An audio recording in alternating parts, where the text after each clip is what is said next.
welcome to the Jigme Kelsang Show and to LCA Radio 1. We have a very special guest here. We have Saron Gebressellassi, who is a federal nominee for Parkdale High Park. We're very pleased to have her here, and yeah, so we want to formally welcome Saron Gebressellassi here to the Jigme Kelsang Show and to LCA Radio 1. Yeah, thank you so much. I am so excited and definitely want to shout out my team, including the Gebressellassis, my parents, and a hardcore group of activists, including Matt Fodor and Winta Ballet and a whole Parkdale. Okay.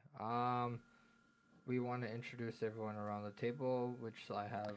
Yeah, Will, the podcaster in training. So we have Matt Fodor. filming. And also we have Saron here, which is really exciting. It's a dream come true, actually.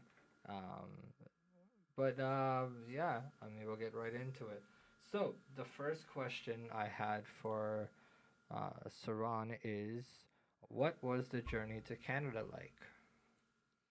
So my family came from a conflict zone, and they came at the height of a civil war between Eritrea and Ethiopia, and they are Eritrean. And then at the time, there was a mass exodus of refugees from that region that ended up hopping a variety of cities and countries in Europe and eventually settled in the greatest city of all, which is Toronto.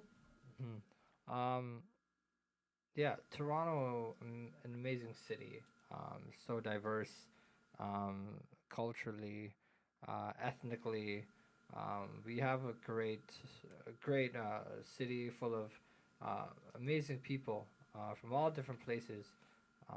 And I'm so glad to be living here in the city.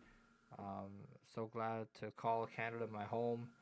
Um, but yeah, so Will, do you want to ask a question? Sure. So, since I've looked at your website, you're quite the impressive human rights lawyer, and I was wondering, do you have what was the process like? Was it difficult? Was it easy, or definitely not easy? But what was the process like?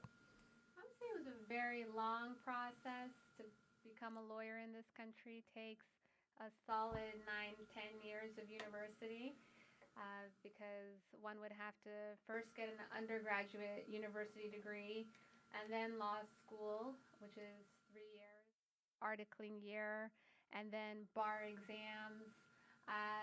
And so the entire system is designed to take a very long time. I was really fortunate because I went to 3 universities, great universities in Toronto, including U of T and the University of Ottawa, and I didn't pay a dollar for any of that education. And so you'll see on my in my political platform, I talk about why I believe in free education and free university for all Canadians. And uh, part of my rationale is if I was able to receive that, I want everyone else to be able to receive that as well. Hmm. Um, so speaking about free education and free university and things like that, can you elaborate more on what you talked about for providing federal funding for tuition-free post-secondary education, establishing debt relief and forgiveness programs? Can you just take us through what that proposal is that you're trying to make for your campaign platform and just give us a broader insight to what you're trying to do there? Yeah, absolutely. So the call is to provide access to all Canadians for post secondary education, to wipe out debt, so to provide complete relief. If you've been watching the news, you'll see that under the Doug Ford Conservative provincial government, they've actually now require that interest payments on OSAP loans be made payable immediately after graduating. Um, and there's no shortage of articles to show that millennials are graduating with more and more debt, and it's this constant gloom and doom story in the news.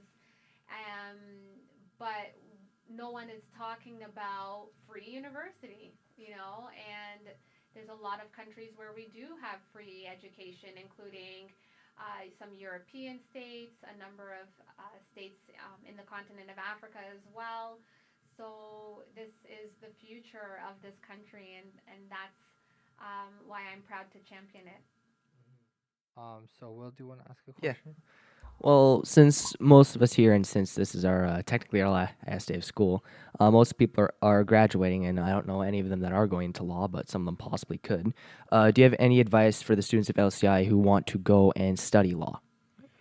Well, my advice for the students here is that you absolutely can pursue any career you want. So if that means, being a lawyer or a doctor, which are the professions that are usually um, that come with a lot of status in our society, for whatever reason. But I encourage entrepreneurship. I encourage students to launch their own social enterprise, their own business, to go into the creative industry, the music industry, theater, arts, politics. I'm a believer in abundance, so that's my advice for students. The question I wanted to ask was, at what age did you get into activism? Well, I started actually just like you guys in high school. I went to York Memorial Collegiate Institute. Oh wow. Yeah, and yeah, so like sort of grade 9, um, we had a group called Students and Teachers Against Racism, Ooh. and a number of really great organizations at our school. We had an active school orchestra. We had, at the time, the war in Iraq was uh, sort of escalating and was on at that time. And so it was really cool at our high school because we had a lot of teachers that really Yeah. cared and wanted to bring us out to the downtown core and not just keep us in Keele and Eglinton. So speaking of York Memorial, I'm pretty sure you're well aware of the fire that broke out at York Memo. Just take us through the reaction that you had when you saw the news break that there was a fire that was a devastating turning point in the history of York Memorial. Yeah, that's actually very well put. It is the end of an era, really. When I went back when I saw what was happening in the news, and I saw like the whole school literally get demolished to the ground. So they had these huge cranes and were just demolishing all the brick and mortar. It was like out of a movie, and it was pretty devastating to the students because people could see memories disappear, 20 years of albums and photographs, and even there was a group of 7 painting in our school that went up with the flames. So it was literally like something out of this world. It was absolutely surreal. So if you were to give any piece of comforting messages to the staff and the students and the families at York Memorial, what would you say? My advice or sort of words of comfort to the York Memorial and all of our students, and that our legacy will never be forgotten. We have graduated some tremendous alumni who are now internationally renowned, and so we will, protect our legacy. Okay. So we'll do an ask a Yeah. question. So, do you, since lawyers have somewhat of an interesting place in pop culture, are there any myths about the actual process of law that you think is like really inaccurate and almost and wrong in a way that you think should be cleared up? It's funny you should ask. I haven't been asked that in a long time. I One of the reasons why I wanted to become a lawyer, as crazy as it sounds, is I really wanted to know if the TV shows and the movies, if there was any truth to it. It sounds like a crazy reason to want to, you know, get a law degree, but I was always just dying of curiosity to figure out when I graduated, would it be anything like television? And yeah, there's a lot of myths on television. I think with any career, the glamour side is always going to be like a smaller portion of it, but the sort of the grunt work is 80% of it, or maybe or a large chunk of it. So I always tell students who want to, go into law or to any industry that you have to be prepared to sacrifice a lot of glamour, because I can't think of one successful person in the country that will tell you that their lives are glamorous every day. Um, so the next question we had for you was, who or what inspired you to get into politics? Well, about a year ago, as Jagmeet Singh, who's now the running for Prime Minister of Canada and is now the leader of the NDP, made history in becoming the first visible minority to ever lead a Canadian political party. And that was a huge breakthrough in this country. So that was very inspiring to watch. I was also very inspired by some of the Americans that have made it into Congress, some underdogs like Rashida Tlaib in the state of Michigan, and Alexandria in New York 14, and Ilhan Omar in Minnesota. They are some real, they ran some gritty campaigns that did not have a lot of money behind them. And they had some, you know, nobody would have ever imagined that they could have defeated who they defeated. And so that was also very inspiring. So just connecting to like the mayoral debates and the mayoral race. The next question I would ask you is, what are your thoughts on the mayoral race between yourself, John Tory, Jennifer Keesman, and Sarah Kleinmanega? And I want to know, in your honest opinion, thinking back to the day when you unfortunately lost the race, would you have done anything different in order to get you over that hump and claim victory? Yeah, John Tory is comes from a very different background from myself. We are both happen to be lawyers, so that's what we have in common. That's pretty well where it ends. I thought Jennifer Keesmat. I think I'm surprised there hasn't been more written on her campaign, but it was incredible to me to see that a lot of that she was being positioned as a progressive candidate. And I had been so honest when I was on live televised debates. I would just go on television and say, "That's not true. You're no progressive champion. This is a big facade." And a lot of people really appreciated the honesty. She was speaking to a very different audience, and what it showed me is that we really, on that stage, at that level, we really didn't have a voice that was speaking for the majority of the people of the city. And to this day, I'm dumbfounded by that. That in a city of millions, that opportunity to have that voice was so so very much needed. And I think it's I hope you guys run for office. I'm telling one of my takeaways from my campaign, from the mayoral campaign, is I want young people from across the country to put their name on a ballot and run for office. When we look at who's in charge of the U.S. with Donald Trump, and Ontario with Doug Ford, and what's happening in Quebec under the Coalition Avenir du Québec government, it should be a rallying cry that we need us running. I mean, Doug Ford doesn't bring anything special to the table. He didn't have any special qualifications. None of these leaders are particularly talented in my view. So I hope you will run for office. We really thank you for your encouragement, your belief in us. But I don't know. We'll have to see. That'll be way in the future. Right now, I think it's like we're young. We're gonna keep going with what we're doing right now. Not gonna get too ahead of ourselves. More of just staying humble, being grateful, but also just working hard. But making sure that we're happy and we're also making other people happy in the same time. But I do want to pass it over back to Will for the next Yeah, one. I got another one. Well, I noticed your hashtag on Twitter, which is a very inspirational one, might I add, is a change can't wait. I'm very curious. What inspired this? Because it seems like a very rallying cry. So I was inspired by Ayanna Presley's campaign in the U.S. when she ran for Congress. But it's this idea that they often tell us when we want to run for office, maybe next time it's not your turn. Why don't you sit it out? Wait another, generation. So change can't wait is a rallying cry that we don't have to wait for next year or 2022 or 2025.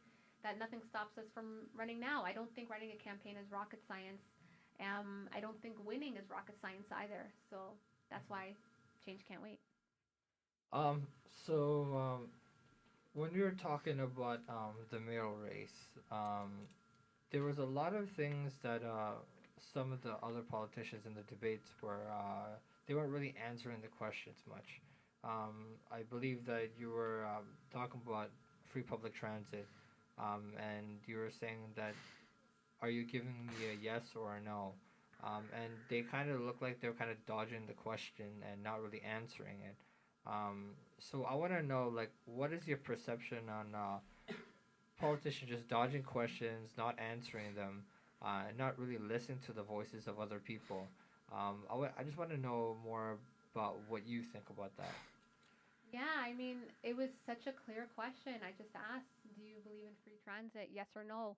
And the inability to say yes or no, I don't think people trust that. And I think people can see right through that because people deserve answers, especially to like such simple, straightforward asks. And I think it looked really evasive. I think we have a lot of people in office who stray from their values, who compromise a lot. And so one of the, what makes me unique as a candidate is, and why I'm not always the most popular candidate amongst establishment candidates, amongst, powerful, like the really powerful sort of power brokers, is because I'm known not to color within the lines and to, and to really take a stance on these issues. And so, yeah. Well, what did you think when she wouldn't answer? Um, I don't know. I was kind of upset when you were trying to ask them a question on whether a yes or a no on each question, and it kind of seemed like they weren't really listening, and they were basically just trying to be a little bit irritating, a little bit annoying to see the fact that they don't want to listen to us because they want people to buy into their agenda. They won't buy into ours. Um, so I was kind of irritated. I want politicians that who would run for office, but also listen to the people and do what we say. But we understand it takes a lot of hard work. It takes patience, but when things need to get done, it has to get done. It can't wait for years and years, and then you have to wait till other people do other things better than you have done in office. So that's why me and Will and the students here at Lakeshore are trying to advocate for ourselves to Seek the truth. make the change and tell the truth of what's really happening. But at the same time, we're trying to be as respectful as we can. Um, and that's something that we always keep in mind, right? Because I think that we get disrespected a lot, and we get disrespected because we're young. We get disrespected because we're told that it's not your time, like you said, and we're not enough. But I can tell you that come when I turn 18 in August this year, I will make sure I'll put my name on the ballot. And I'm gonna make sure that you get elected. I'm gonna make sure that we put the right people in office and not the wrong people, because we need people who want to not be as political sides, but as Canadians. We don't need people who want to buy into their own political party's ideas. We need to branch out and listen to other people as Canadians, because things like gun violence, things like gang violence, things like all these different things that happen in our city and our country have been just really irritating.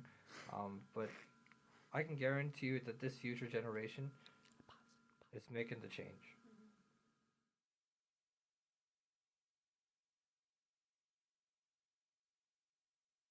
Continue with what you're saying, please. Yeah, so Mayor Tory did come out and at least said clearly, no, I do not support free transit. And so I think a lot of people were, at least clear. But there's something about not being able to say yes or not being able to say no. As a lawyer, I know that's a sneaky move. And I know I see how often that happens in courts, which is law in general is kind of a bit of a, there's a lot of, it's a lot of sharks, let's put it that way. And so when I hear that you're so unable to say yes or say no, um, it looks sneaky. It looks like you have something to hide. All right. Well, I was wondering, what are some really important skills that you need for the field of law? Like, what's like the basics of like a good foundation to build like up for the big skills and fry the big fish? So the justice system in Ontario, to get into that industry, it's I don't always think it's the necessarily like the smartest. Got like 99% in every course every year of undergrad that necessarily thrives. It's there were a lot of students who maybe didn't have like great scholastic achievement but persevered. So I find it to be more of an endurance test.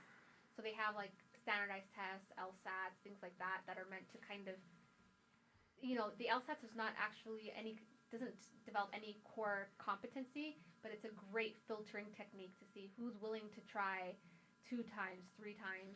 They actually cap it at 3 times. But it really is inspiring to see people and to hear stories of people who say, I applied 3 times, 4 times, 4 years in a row. I got rejections for 4 years in a row, but on the fifth try, I got in. I think that's what inspires me, and those are the people that will succeed. Um, so Mr. Murray, Hello. who lives in the area of Parkdale High Park, uh, what would you like to ask Saron? Thanks for having me in here.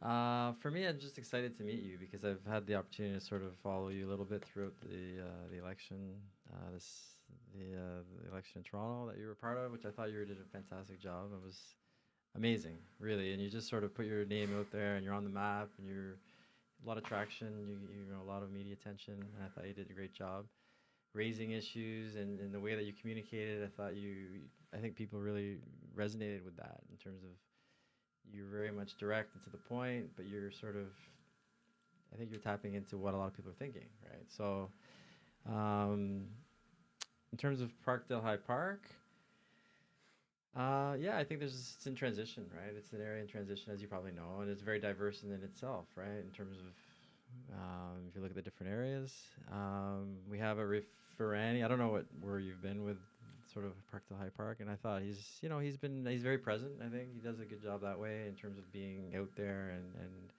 Yeah. listening to people. He's at a lot of events. People get to know him. But I'm excited to see what you bring. I hope you win this nomination, and I'm excited to see what you bring and the energy that you bring to the area. And I think I'm definitely going to be watching and listening to you and hear. I don't have any burning issues right now, and I want to ask about that, but I'm just more excited to follow your career and to see, because I think it's refreshing to have some new faces out there who bring different issues. So. I agree, and I think there's a whole another world in Parkdale that a lot of us don't always see. So I had a chance to almost double our membership, or increase it significantly. A lot of new Canadians, a lot of undocumented Canadians. I've also talked about the rights of inmates to vote in the nomination race. They have a constitutional right to vote in the federal election. Um, we have, thanks to people like Amanda Paris, I don't know if you've heard of her, but yeah, at the CBC, we went to school together at one point. And so it's funny, some people tell me that's a marginal issue. Like I've heard that from some, segments, some folks, and it just speaks to the different worlds because it's actually not a marginal issue at all to this other world. So this meeting on Sunday, if you want to check it out, it's going to be, I think, wild in a good way. Wow. just So- different people that we've never seen. Yeah. Yeah. So something that comes to mind, I'm wondering what you'll take from the election, your previous experience. What are you going to bring that sort of to the new? What have you learned from your experiences running for the mayor of Toronto, and what would you take from that in terms of this next challenge? Well, running for mayor was honestly just so fascinating and really, I think, opened up a lot of people's eyes in terms of seeing what's possible. You know, in the early days, there wasn't a lot of buy-in. I think a lot of people thought it was a crazy idea, and a lot of people told me that it was a crazy idea. And it became normal after a period of time to the point where there was a lot of buy-in from a variety people from all walks of life. And so, what it I think teaches us, one of the main lessons is that for these students here is whatever it is you want to do, we don't have to settle. There's nothing to say that you have to go to university here. You can go to the US. You can go to other countries. You can become the CEO of your own company next year. It's just fascinating to see how the human mind is actually very malleable. That's what the public taught me from the mayoral race. Great. Um, there was some concerns that I had in terms of the Ford government. The cuts that he's making to our education, um, and just thinking of myself going into Humber College, and then him taking away our OSAP grants and giving us more loans, which is unfortunately disappointing. And it hurts not only me, but it hurts the younger grades too. Um, and I don't want that to be our future, right? I don't want that to determine the futures of those young kids. I do believe they have a lot of potential, but to cut these things that he's doing, and potentially maybe even cut art programs and music programs in schools across the GTA, but also here at Lakeshore CI, um, it's so discouraging to see this. Um, and so I wanted to know what are your thoughts on this Ford government's cuts to our education? Well, first off, I hope you'll interview Premier Ford here. Oh boy. I don't doubt that if there's one thing I can say that about Doug Ford and his brother is that having seen them over the years, is they're very present. They do retail politics very well. Retail politics means things like giving out their cell phone number, answering the phone, fixing people's sink when it's not working, or the pothole, or stories. People have stories about I lost my Metro Pass on the first day and he replaced it. Like, so all that to say, if you invite him, I'm pretty confident he'll attend here. I feel, and I think you should ask some of these questions to him. And I hope he can answer these directly to you, because at the end of the day, you are the electorate. And I think a lot of things that Premier Ford has done is unspeakable, personally. And yeah, but I'll let him answer that to you. So Oh, boy. I'll definitely connect to him, but we'll have to see. But I'm not gonna guarantee he's gonna be here because he's shown time and time again that he's not gonna listen to us, nor is Lisa Thompson gonna listen to us. So I wouldn't have any more time to bother and even email him. But I'll I'll I'll give it what it takes. But if it doesn't happen, it doesn't happen. But I'm happy you're here to answer our questions, to listen to our voices. We appreciate you for coming because this is very important to us. Just speaking in as now an up and coming voter that's going to be turning 18, to see what you're doing now for the city of Toronto, for the area park, the High Park. Um, the young generation is growing, and I like that because it's showing people that young people are here and we're here to stay and we're here to make our voices heard. And I really want this to be the start of something as a revolution, because the voters are coming and I'll be one of them, and I'll make sure that we put the right people in office, like I said in the interview. Um, but we'll make sure that we'll vote for the right people. I'll encourage other people who are young to vote too when they get the eligibility to vote. Mr. Murray, I know he will try and do his best to help us in this journey, in this process. Um, yeah, I mean, now I want to pass it over to Will for the next question. Well, on the word of Doug Ford, I'll try my best, but by the time I'll interview him, I'll probably be 16, and he won't feel as guilty denying my questions. So we'll have to see. But when you were running for mayor, I was wondering, what are traits that like the public agreed with and that they backed behind and flocked to and people approved of? Like, what do you have to display? Housing was major. I on one of my televised debates, I remember saying housing in Toronto is starting at $1,600 a month for a box-shaped sort of bachelor apartment, and it's actually I was going light. It's so expensive for anyone to live in this city. It's like 2,000 plus a month, and that's just the basics. And you know what salaries are like when you're just graduating high school or undergrad. You're just getting a grip on things. So to be spending tens of thousands of dollars a year, I think it really hurts human potential. So a lot of people, even when I go on the doorstep now, everyone says you got to fix the housing problem. We have a housing nightmare. We need, and I said we need to declare a state of emergency on housing. So that was really popular. Free transit. I mean, whenever I go on the bus, a bus driver will always tell me that they support it, and I would love to see if they're saying that because it's me. I would be so curious to see to send some folks like yourselves to just ask and see how they answer. Free transit is something I've always believed in since middle school, and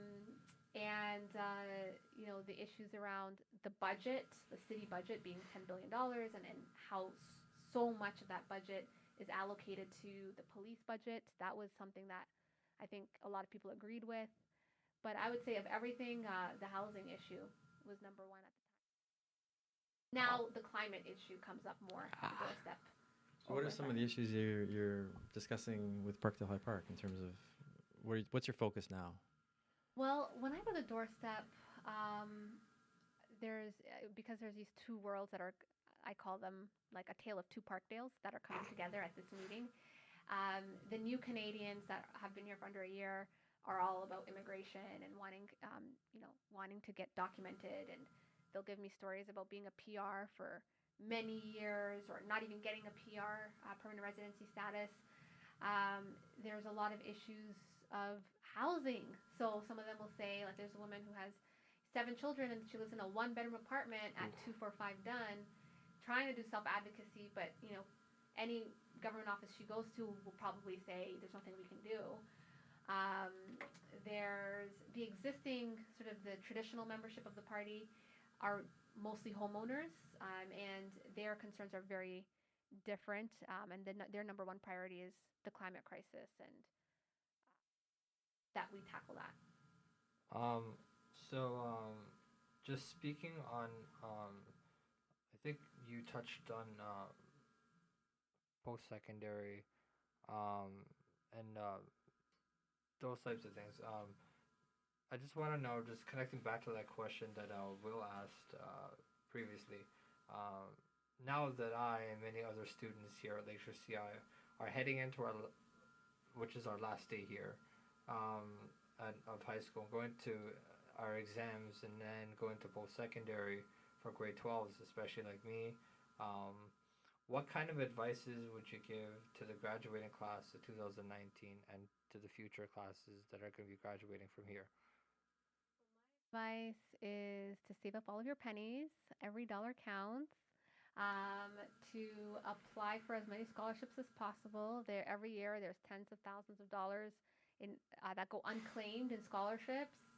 I would advise you to be really not shy, which clearly you don't struggle with this, but to really, when you go to undergrad, to know who your dean is, know who your faculty members are, visit their office hours, and be in the driver's seat of your own education and your own career.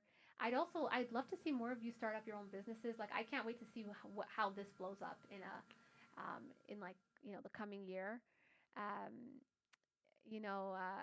everything just starts with an idea and kind of starts kind of modest and then blows up. Like I'm pretty sure the Breakfast Club started the same way, and same with Hot 97 and all of these places. It's such a great venture. So I think that are we the first high school to ever do this? I think we are. But it was all thanks to Mr. Murray.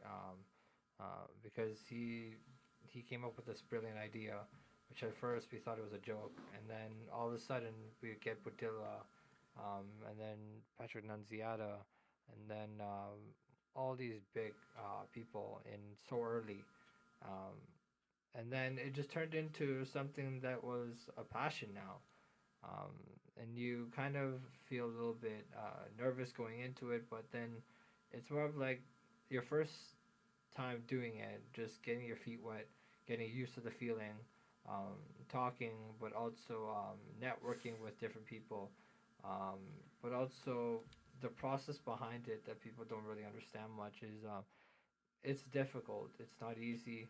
Um, People would say it's lucky. I wouldn't say it is. It's more of if you're willing to commit your time and your effort into it, then it will all pay off. But it's all about your mindset and how you approach it. Um, if you approach it with a negative mindset, it's not something for you. If you approach it with a positive and optimistic outlook on it, there's endless opportunities that are going to come at you, but you got to be patient. Um, and I think that's something I've learned, that Will has learned, which I hopefully will just give him more insight, more feedback to him as he grows on this journey. Um, but to have your support, to just hear the words of encouragement from you as a great politician, and as a big leader already in the city of Toronto. Um, we appreciate it. We thank you from the bottom of our hearts. Um, your words of encouragement will help us strive even farther for the future, because you've shown to us that you are the hope. You're the hope for the future now, and we're very proud. And yeah, I think we'll give a question. Yeah. Well, since let me know if I'm overstepping my bounds here, and if we do, we'll edit it out. But I noticed that our mysterious person here has a campaign shirt on, and I'm wondering, what are you doing differently this time around for your mayoral campaign? Like, what's improved? yeah, it's the mayoral campaign and a federal campaign is pretty different worlds, but it's so great to give the community federal experience because our community is really going where we have never gone before, and it's uncharted territory. When I say my community, I mean some of the new Canadians that I've brought in, and they're really they're getting federal experience, which I don't we haven't done in Canada before. This diaspora. You asked me where my family is from, and I mentioned they're from a conflict zone with a large diaspora in Canada, in Toronto and all across the country. And so I've always tried to the best of my ability, to de-individualize it. I know sometimes people will on social media will say, oh, I support Saron or I'm voting for Saron, and I just think I've worked really hard to kind of it can never like it's such a it would be we would make history on Sunday if if once the nominations locked in, and that can never be about any one person. And so to bring everyone to Ottawa with me is great. And so I think what's different this round is that this is a very quiet time. You won't There's no media coverage. That'll come, I guess, closer to October. And so right now, I think one of the challenges is that buzz that was there during the mayoral, that's not the way the media works right now. So it's this quiet, eerie, thing that's happening that's actually like pretty groundbreaking. Well, give us a sense of, so Sunday is a huge day, big day. Like, give us a sense of like who are you running against? How many nominees are there? What are your chances? Yeah, so it's a pretty bloody nomination battle, if I Yeah. may say so myself. Politics, like I said, is kind of, They call it a blood sport. I don't think it has to be though. So the other candidates, one is a fellow named Tom Parkin, who is a columnist, writes for the Toronto Sun, a political pundit, well known, and we're very different. He's talks about living in Parkdale High Park for 40 years. So that can already tell you a little bit about, age differences and cultural differences. And then the other candidate is a candidate that was chosen by our power brokers. So the way politics works is that there's a lot of power brokering, and so his name is Paul Taylor, a well-respected member of the community as well. And so what sets me apart, I think, from both of these candidates is that I'm not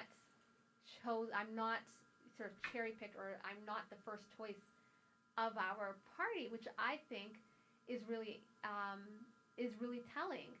And I think part of that is the politics of control of power. And so my politics is pretty left-wing, and I will come out and speak out about issues that establishment candidates don't want to touch. So issues on foreign policy, unpopular issues, controversial issues. More safe. They're trying to play it safe somewhat, you would maybe, or sticking to their own narrative. They're not veering. Sticking to the party lines. Yeah. Absolutely.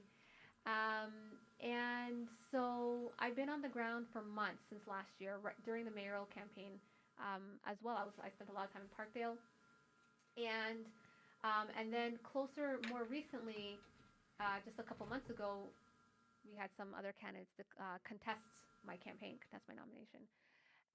So it's looking good for Sunday. There is a lot of controversy, but controversy is healthy and good. So I signed up to 600 Canadians to the party. Out of the 600, I established a vetting system where me and my team vetted every form, and about 200 we eliminated because maybe they lived outside of the riding, maybe there was something missing on their form that we thought that we would have to not include. And then we came up with approximately 400 that were ironclad, solid. Really proud to have submitted it. I wish you could have been there when we submitted this whole stack. And so the controversy right now is about their voting rights, their voting power. So all political parties, including our own, is a bit short-staffed. So there's so to date, we're gonna have to fight for them to have voting rights on Sunday, because not all of their memberships have been processed. They've also done some auditing and vetting of those members to ask, are you actually a member of the party? And some people might have said, what, the NDP? What's that? I don't know who that is. But really, they're like, NDP what? I wanted to vote for Saron Gebressellassi. And so trying to communicate with the party around the language barriers.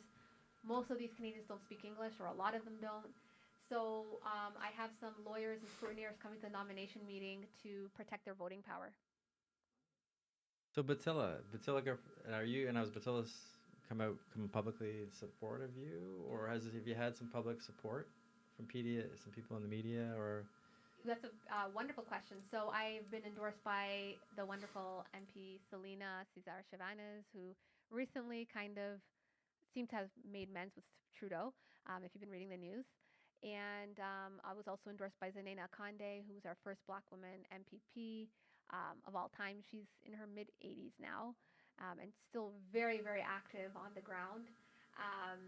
I've been endorsed by one of my inmate co-chairs, who's an activist in Toronto South Detention Center. I've been endorsed.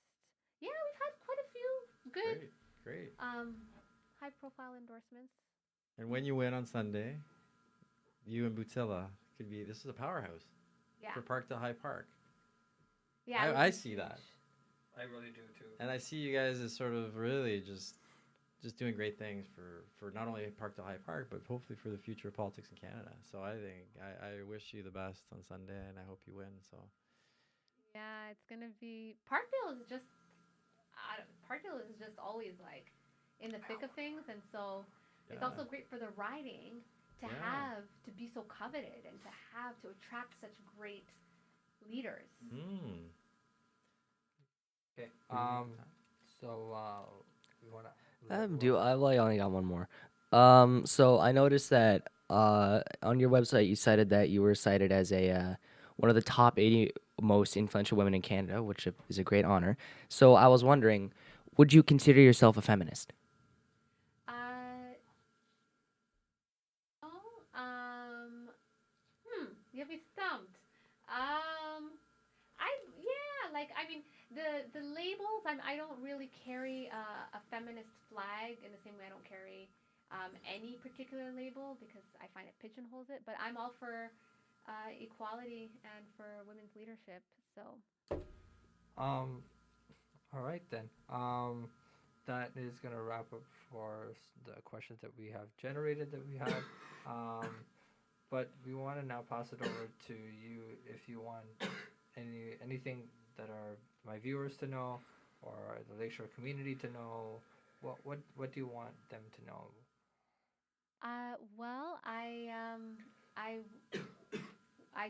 would love the students here to, despite everything that's happening provincially, to remain steadfast. I'm just so impressed with what I've seen just today. I'm super inspired, and I want to see you all leading the country. So that's my big hopes coming out of Lakeshore CI today. Um, Nice.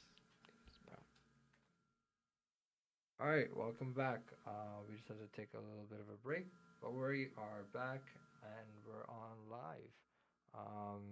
Yeah, so connecting back to what she wanted to our viewers to know. Um, but now, if there's any questions you would like to ask me or Mr. Murray, um, this is the time to. So, do you have any questions that you want to ask me or Mr. Murray? Well, I know it's really impolite to ask about how you'll be voting, but yeah, I'm curious. How will you be voting? Um, well, obviously, when I turn 18, I would make sure to obviously register, um, then educate myself, then vote. Because I think that's what I've seen with the March for Our Lives organization or movement. Because they always encourage young voters to register, educate themselves before they even go out to vote and put their ballots in. Because now you see what Premier Doug Ford is doing. I think the ballots have really shown that it's been really in his favor, but I don't think people really educated themselves well enough to elect him as a premier. I think they went off names that were familiar. Um, I think that's one of the teachers that LCI told me. Um, Based on how do people really vote and how do people win? How do people like Premier Doug Ford win? Because of the names. People don't really focus on uh, the policies that much. They don't care that much about that. They care more on who am I more familiar with and who do I not know.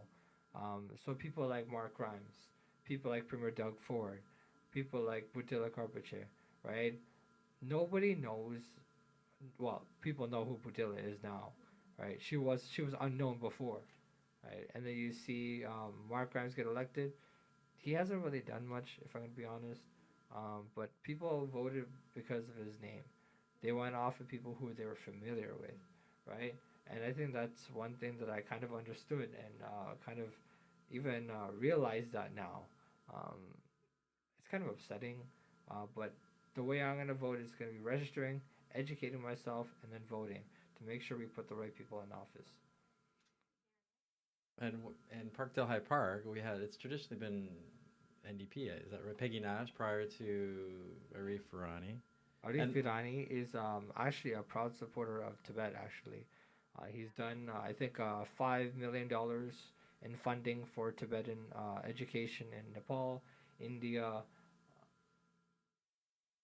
Um, so yeah, he's been a real huge support for us, and we're thankful to him. And maybe if it'd be great if you could also help with our advocating on the Tibetan struggle too, because we're very underrepresented, and we need a lot of support from people, because our message has clearly not come across anyone that big. but Arif Virani has taken the reins, and he has really, really advocated his voice for our people, for our country, which is no longer a country. Um, but we'd be very thankful if you joined the support. Um, Anything you can do to help us is greatly appreciated. Um, but yeah, if there's anything else you want to ask me. Yeah, well, I would absolutely love to continue to work with the Tibetan community. I've had the luxury of this year getting to do so, and yeah, we have tremendous opportunities to build links, right, with the Tibetan community and other migrant communities in the district. Really turn us into a major force, and so I'm super excited about that. And yeah, and as I was saying, my question for you is, are you gonna run for public office? Um, I'm still young. I'm not sure. I've been really inspired by Alexandria Ocasio Cortez. Um, Young people, young women, young men running for office is completely inspiring to see. Has shown that anything is possible if you just put your mind to it. But right now, I'm not really focused on running for office or anything like that because I feel like the most important thing to learn is to never get ahead of yourself. It's more of just staying composed, staying in the present moment right now, enjoying your time, um, Or and just volunteering. You maybe or if you're volunteering looking for exactly. volunteers Oh to yeah. join Yeah, well, and get behind a candidate that Yeah, you. I think Amber Morley, she texted me after election was over. She's like, if you want to volunteer for my campaign, we would more than gladly have you, she's a because tremendous leader. she's a Lakeshore CI alum, which is yeah. So she used to go to this school. Uh, we Wow. had the pleasure to invite her here for an all candidates debate. Unfortunately, Mark Grimes didn't come, which is just definitely disappointing. But yeah, she encouraged me to join her campaign, volunteering. Um, but I like seeing young people just advocate for themselves and do things that are so great in the community. But yeah, like I said again, it's more of just staying humble, being grateful. Every opportunity is and just take advantage of them. I think these opportunities don't come that often. Yeah. Um, it's once in a lifetime, I would say. Um, you have to take them as much as you can because in the end of the day, it will catapult you into something so amazing, and it'll surprise you. You'll surprise yourself in the end of the day, um, and even if it's stressful, even if it's frustrating, even if it's sleepless nights, like I do here on the radio, I do get sleepless nights just editing everything. Um, but yeah, I mean that's what it is like, and I do know that that you told me prior to the interview that you also went into doing kind of radio stuff. Yeah. Just can you elaborate more on what you were talking to me about that? Yeah, well, my first degree was in radio and television arts. I was 17 years old when I started, just like yourself. And I went to a really coveted program at Ryerson. And it's fascinating because now when I do press conferences or when I have clients, PR wrangling, I'll look in the scrums and I'll see my classmates from undergrad. It's like really trippy, to be honest. Um, so yeah, so I encourage your flagship show on the CBC. That's within reach. If you want to do something, like I said, you're not married to Toronto either. I always tell young people that too. Like, you can go to Windsor, you can go to Hamilton, Thunder Bay, none of it. So there is absolutely no limits to what you can do, and I'm always happy to help you connect with some of our, great reporters in Canada. Yeah, um, I would love to be on CB24 or BT Toronto, somewhere like that, or CBC Radio. I really want to be in that booth with Matt Galloway, um, because I try to connect with him, and hopefully I'll be there one day. But yeah, so we're gonna wrap it up here. I want to thank our viewers for tuning in. I want to thank Saron's assistant, who is live streaming this on Facebook. So you can go check that out. Make sure you vote for Saron Gebressellassi on Sunday. She's going to be a phenomenal leader for Parkdale High Park. And we're so glad that she had taken her time out to be here with me, come here to Lakeshore CI and see all the students, the staff. We appreciate you. Thank you. And thank you again to our viewers. And this is actually my last time being in this booth at Lakeshore, which is unfortunately sad. But thank you again, Lakeshore, 4 incredible years. I can't wait to see you at Humber College and start my new chapter. Yeah, so thank you once again. And it's been Jigme Kelsang and Saron Gebressellassi, Mr. Murray, and Saron's assistant. And we're out. Peace.